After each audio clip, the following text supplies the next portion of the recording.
Jordan and Casey make almost the same income. 10 years later, one of them has $128,000 sitting in investments. The other has $1,900 in a savings account and a house she can barely afford to fix. Neither of them made an obviously bad decision. That's exactly what makes this so easy to fall into. One of them rents, one of them owns. And somehow, that's almost not the point. Stick around, because by the end of this video, we'll show you the exact formula to know whether renting or buying actually makes sense for your specific numbers. Not anyone else's opinion, just the math. Today, 3 people, 3 paths, and the trap hiding underneath all of it.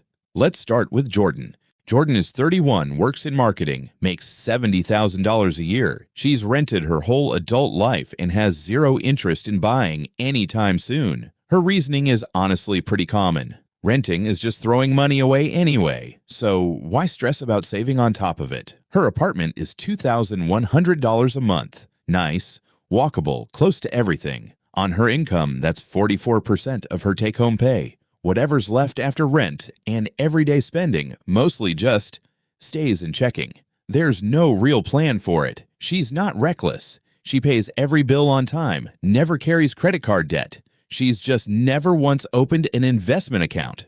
"I'm not building equity anyway, so what's the point of saving aggressively?" has quietly become the most expensive sentence Jordan's ever told herself. Casey is 35, works in healthcare administration, makes $85,000 a year. 5 years ago, she did everything the responsible checklist told her to do. She bought a house. She got approved for the maximum the bank offered and took it. Bigger yard, better school district, room to grow into. Mortgage, property tax, insurance, and maintenance now run $2,900 a month, 51% of her take-home pay. On paper, Casey owns an appreciating asset. In practice, almost every spare dollar she has goes straight back into the house. 6 months ago, the roof started leaking. The repair quote, $8,400. She had $1,200 in savings. The rest went on a credit card at 23% interest because there was nowhere else for it to come from. Sam is 32, works in logistics, makes $72,000 a year. Genuinely nothing special about his income compared to Jordan or Casey. He rents too, same as Jordan, but his apartment is $1,300 a month. Smaller, further from downtown, nothing to post about.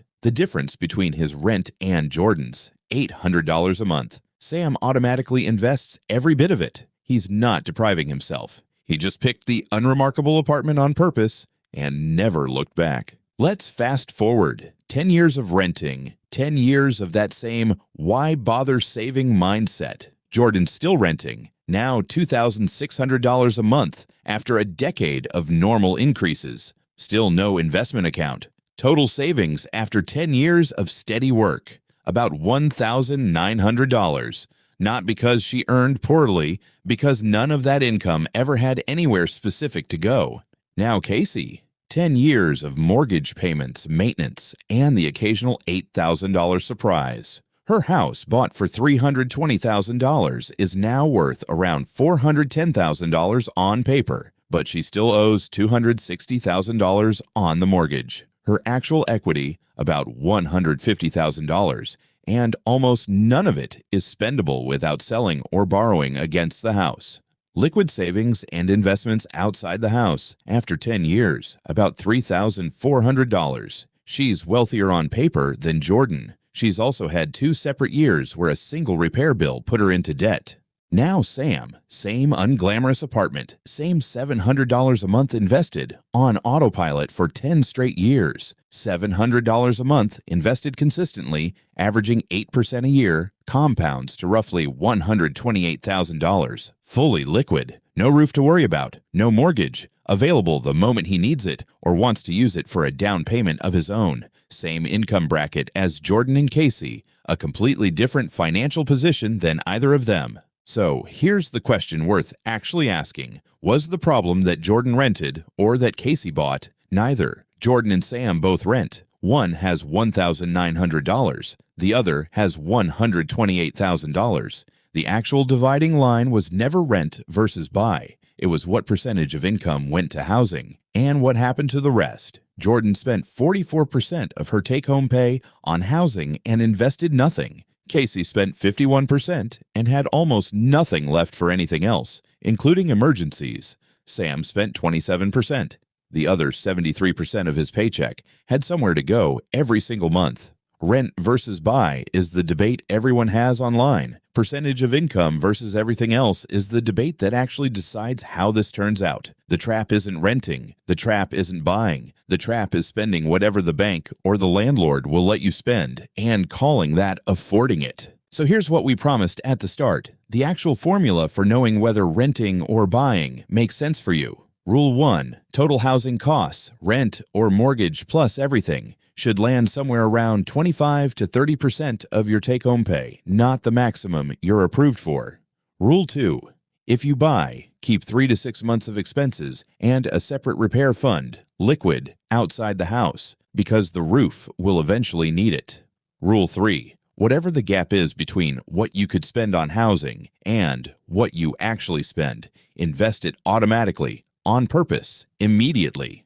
Rule 4. Buying only wins long-term if you're staying put for at least 5 years. Moving costs and closing costs quietly eat most of the advantage before that. 4 rules. None of them require picking a side in the rent versus buy debate at all. Quick thought experiment. What if Jordan had kept her exact same apartment but invested the gap instead of letting it sit in checking? She wasn't even overspending on rent that dramatically. $2,100 on $70,000 income is defensible. The real miss was doing nothing with what was left over. Even $300 a month invested from day one at the same 8% average would have grown to roughly $55,000 over 10 years. She didn't need Sam's apartment, she just needed Sam's habit. And what if Casey had bought a smaller, more conservative house, one that kept housing costs closer to 30% instead of 51%?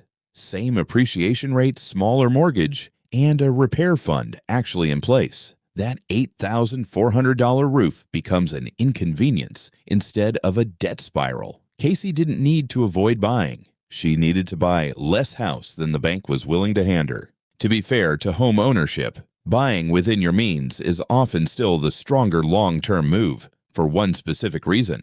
A mortgage payment made responsibly is partly forced savings. Some of every payment builds equity, whether you feel it happening or not. Rent, no matter how disciplined you are about investing the difference, builds precisely zero equity in the property itself. That's exactly why Sam's approach still leaves buying on the table for later. He's not anti-house. He's just refusing to buy one on the bank's terms instead of his own. The point was never renting beats buying. The point is that the discipline matters more than which box you check. Let's go back to Jordan's core belief for a second, because it's the one almost every renter has heard. Rent is just money you'll never see again.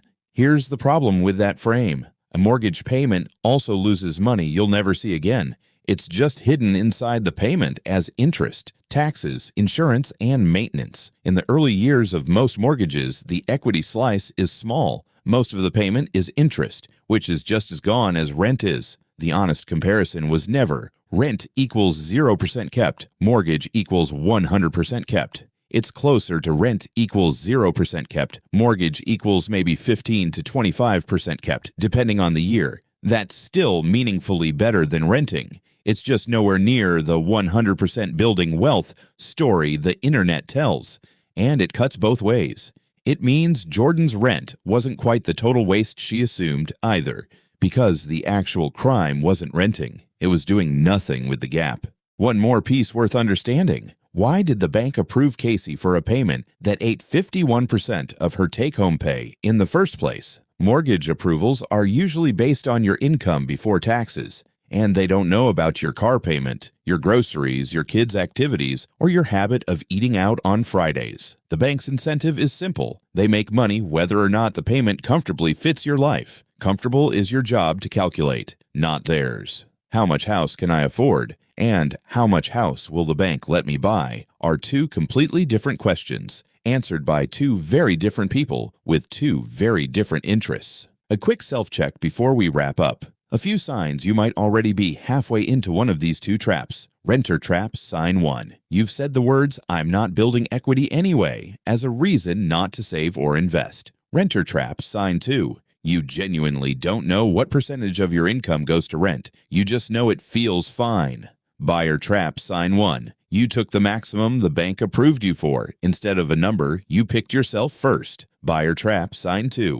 You don't have a separate repair fund, and a single major repair would have to go on a credit card. If any of that sounded familiar, that's useful information, not a reason to panic. Jordan and Casey didn't find out until 10 years in. You get to find out today, which is the entire advantage of watching this instead of living it. One more fast forward because 10 years actually understates this. Let's go 20. Sam's $700 a month, kept up for 20 years at the same average return, grows to roughly $412,000. Jordan, still without a plan, has maybe $4,000 to $5,000 saved by accident, mostly from a few years she happened to spend less. Casey's house has appreciated further, maybe worth $520,000 now, but she's also weathered 2 more major repairs, and her liquid savings still hover under $10,000. Same starting income bracket. 20 years later, a gap between Sam and either of them worth more than most people's entire retirement savings. Before we close out, 30 seconds of actual homework, because a formula only helps if you run it.